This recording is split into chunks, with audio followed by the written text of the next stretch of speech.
அன்பார்ந்த எனதருமை யூடியூப் நேயர்களுக்கு வணக்கம். இங்கே ஒரு முக்கியமான பதிவு. எல்லா மக்களுக்குமே பஞ்சபட்சி சாஸ்திரத்திற்கும் நம்மளுடைய டேட் ஆஃப் பர்த்துக்கும் கண்டிப்பாக ஒரு கனெக்டிவிட்டி உண்டு. அதை நம்ம தெரிஞ்சுக்கிறோம். அப்போ பஞ்சபட்சி சாஸ்திரத்தில் மொத்தம் என்ன சொன்னால் 27 நட்சத்திரங்களுக்கு 5 விதமான பறவைகள் ஒதுக்கப்பட்டுள்ளது. அந்த பறவைகள் ஒதுக்கப்பட்டுள்ளது. இதெல்லாம் ஓரளவு பஞ்சபட்சி சாஸ்திரம் நீங்க என்ன பட்சி அப்படிங்கிறது உங்களுக்கு எல்லாமே தெரிஞ்சிருக்கும். ஆனால் உங்களுடைய டேட் ஆஃப் பர்த்துக்கு என்ன பட்சின்னு யாருக்கும் தெரியுமா? தெரியாது.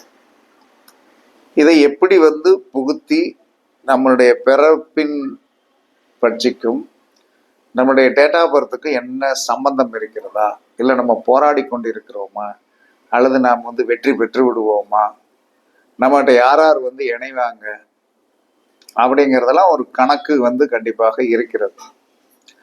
அந்த விதத்தில் என்ன சொன்னாங்க, பஞ்சபட்சி சாஸ்திரத்தில் முதலில் அசுவதி, பரணி, கார்த்திகை, ரோகிணி, மிருகசீரிடம் இந்த 5ம் வல்லூர் பட்சியை சார்ந்தது. முதல்ல பஞ்சபட்சியில நாம் எந்த விதமான பட்சி அப்படிங்கிறத நீங்க தெரிஞ்சுக்கணும்.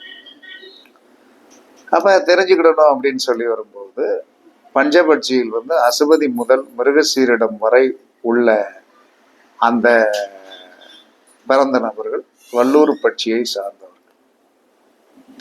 அதற்கடுத்து திருவாதிரை, புனர்பூசம், பூசம், ஆயில்யம், மகம், பூரம் இந்த 6ம் ஆந்தை பட்சியை சார்ந்தது.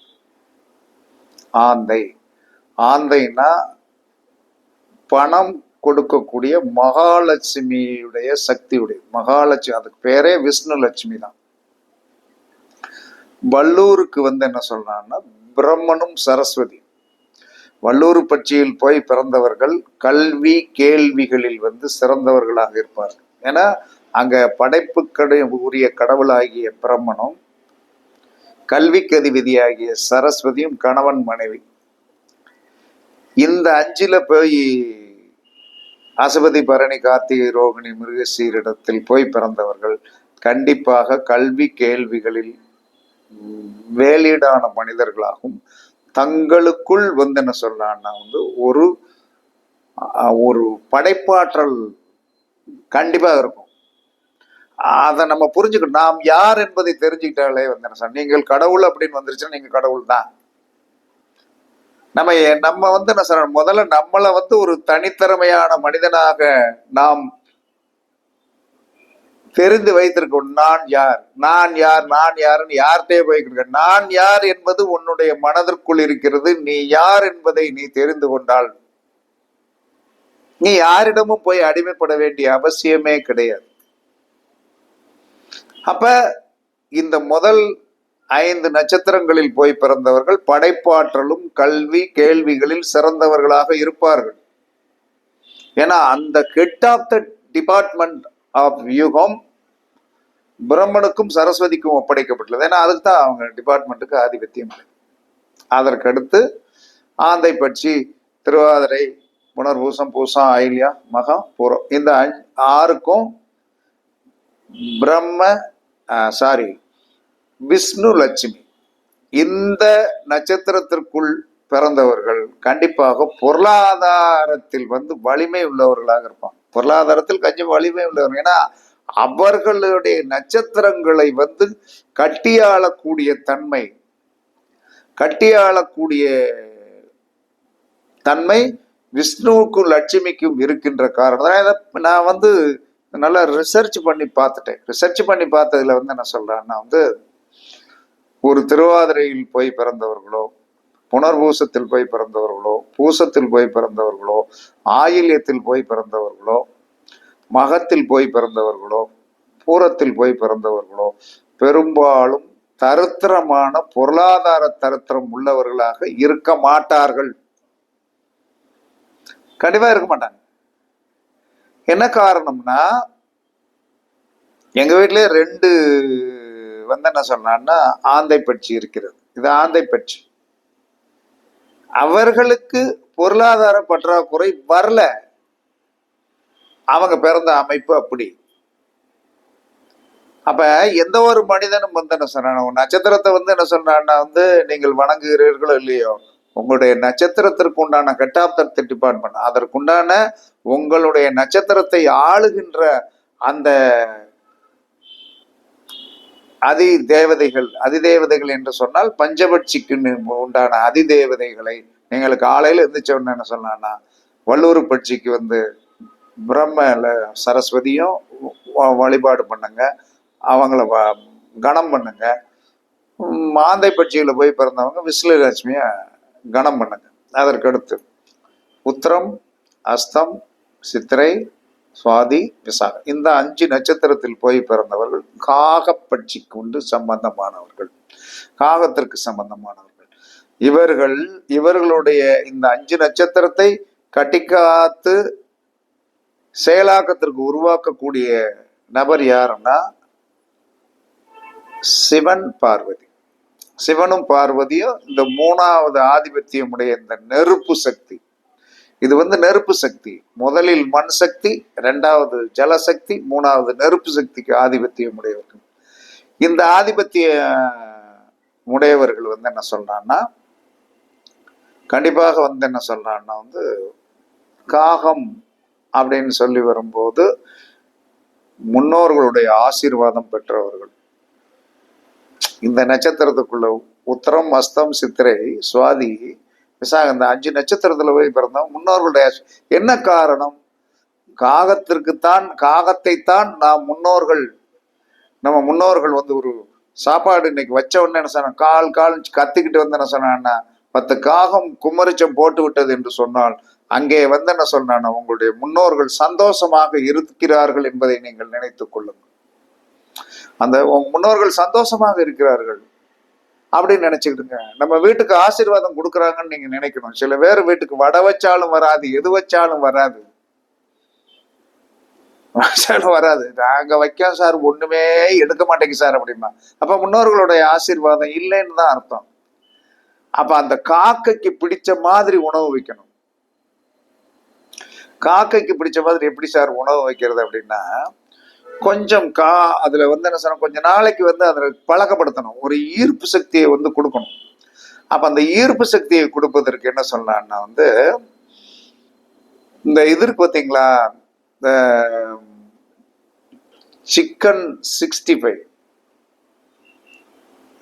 65 எங்க வீட்டுல காகம் வரமாட்டேங்கயா, வர வைக்கணும் அப்படின்னா ஒரு 100 கிராம் நல்ல பீஸா வெட்டி வந்து வறுத்ததை நம்ம கொஞ்சம் வந்து என்ன சொன்னா மாடியில கொண்டு வச்சிடணும். சிக்கன் 65 ஒரு வாரம் தொடர்ந்து வச்சோன்னே அந்த மாமிச வாடைக்கு வந்து என்ன சொன்ன எடுத்துரும்.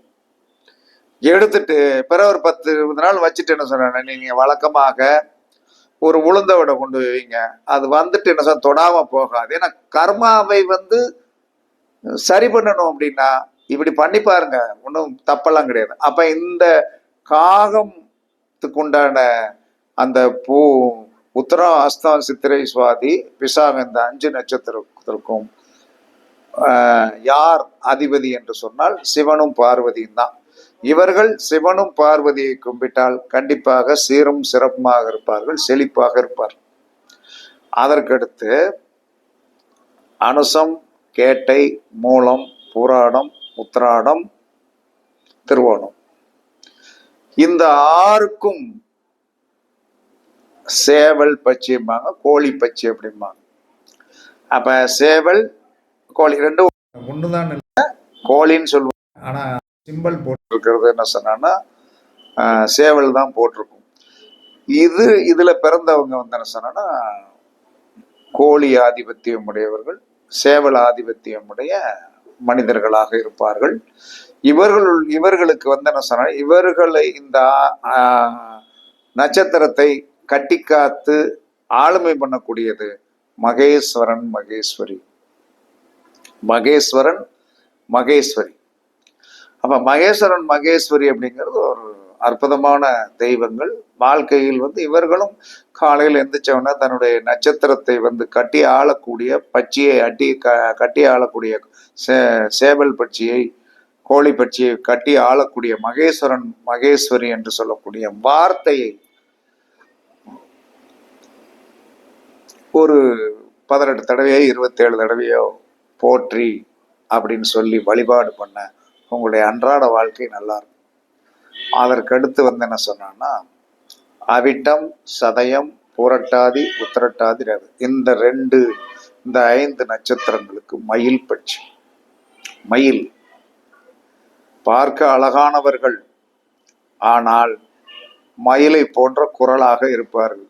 அழகா இருக்குது அப்படின்னு சொல்லிட்டு இருந்தேன் சார். பேச்சை பார்க்கும்போது அந்த அந்த மயிலுக்குண்டான அந்த அழகு ஓகே, பார்த்தா நல்லா தான் இருப்பாங்க. இந்த பட்சியில போய் பிறந்தவங்க பார்க்கறதுக்கு நல்லா இருப்பாங்க.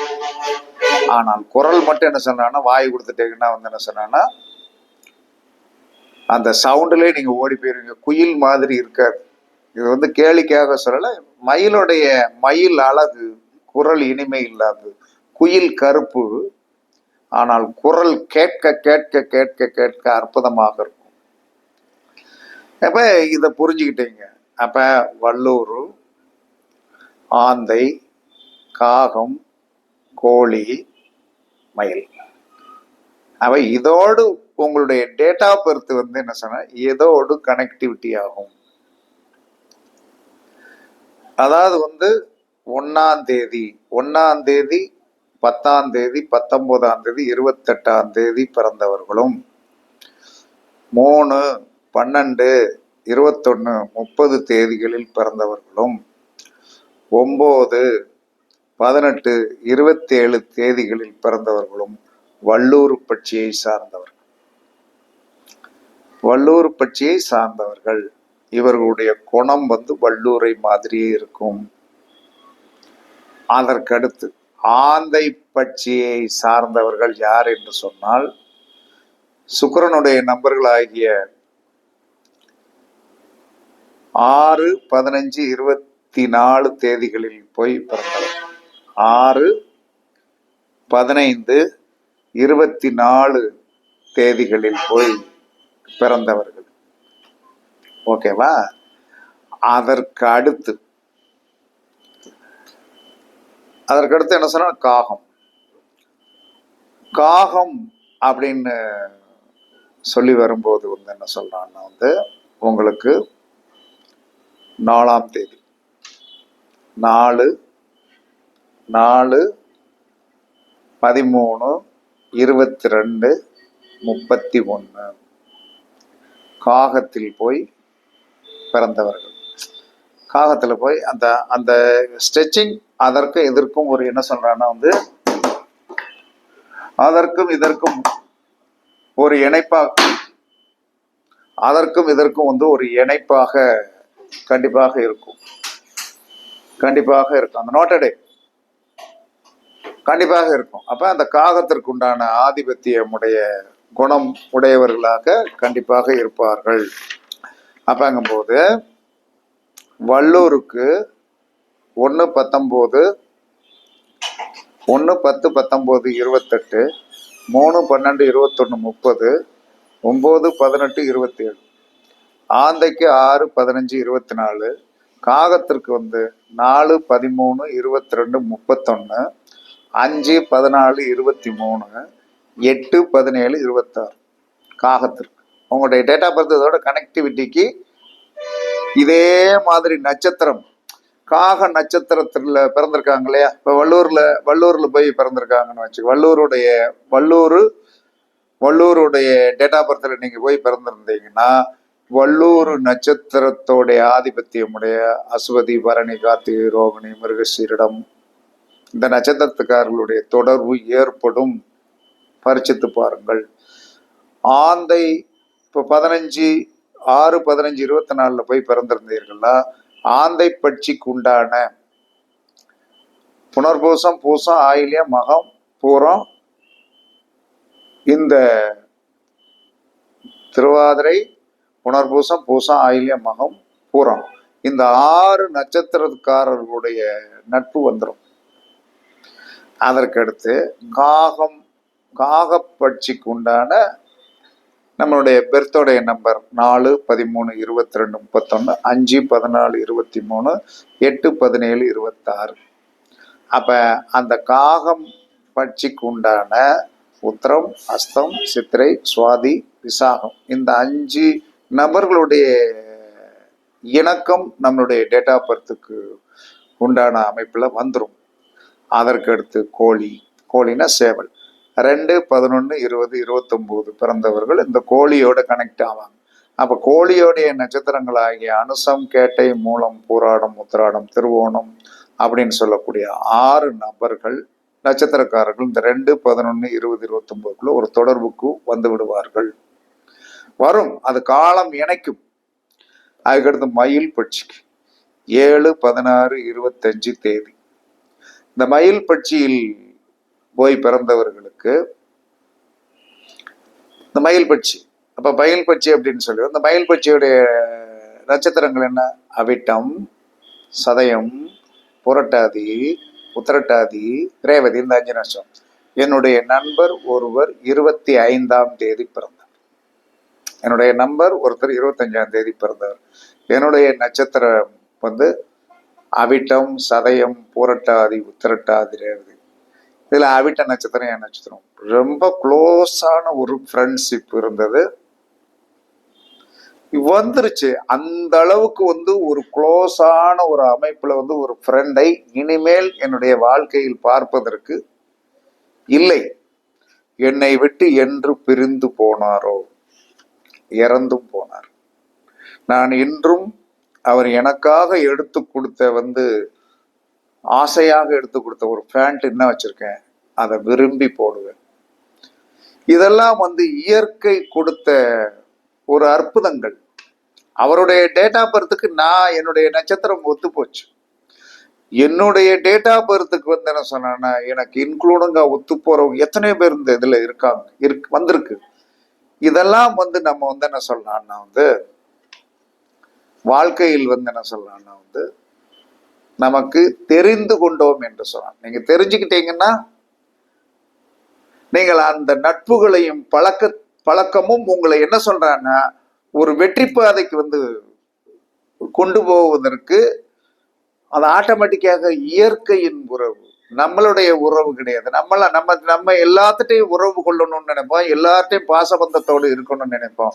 நமக்கு எது பிரபஞ்சத்தில் பஞ்சபட்சி சாஸ்திரத்தின் மூலமாகவும் உங்களுடைய நட்சத்திரத்திற்கு நீங்கள் எந்த டேட் ஆஃப் பர்த்தோட கனெக்டிவிட்டி ஆகிறீர்களோ அதற்குண்டான நட்சத்திரக்காரர்கள் உங்களுக்கு கண்டிப்பாக வருவார்கள். அதில் எந்தவித மாற்று கருத்துமே கிடையாது.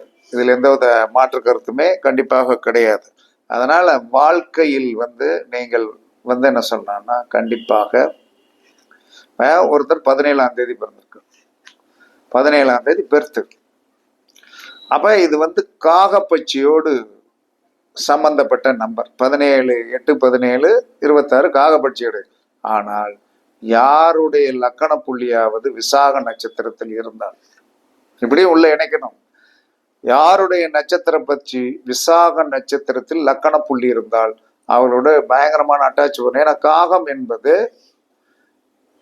உத்திரம், அஸ்தம், சித்திரை, சுவாதி, விசாகம் 5 நட்சத்திரத்துல வருது இல்லையா. இதுல வந்து இவர்களுக்கு வந்து என்ன சொல்லலாம்னா அந்த விசாக நட்சத்திரத்தில் இன்னொருத்தருடைய லக்கண புள்ளி இருந்தால் அந்த தொடர்பு வந்தால் இவர்களுக்கு பெரிய யோகமான அமைப்பில் வந்து ஒரு அண்டர்ஸ்டாண்டிங் வந்து வாழ்க்கையில் வந்து மேலும் மேலும் ஒரு வெற்றி இலக்குக்கு பதட்டப்படாமல் வந்து நமக்கு வந்து என்ன சொன்னான்னா ஒரு நட்பு என்று சொன்னால் உயர்த்தி விடுவதற்கும் நாம் வீழும் போது வந்து என்ன சொன்னால் கைதாங்கி பிடிப்பதற்கும் இந்த மாதிரி வந்து ஒரு அமைப்பு கண்டிப்பாக இருக்கும்.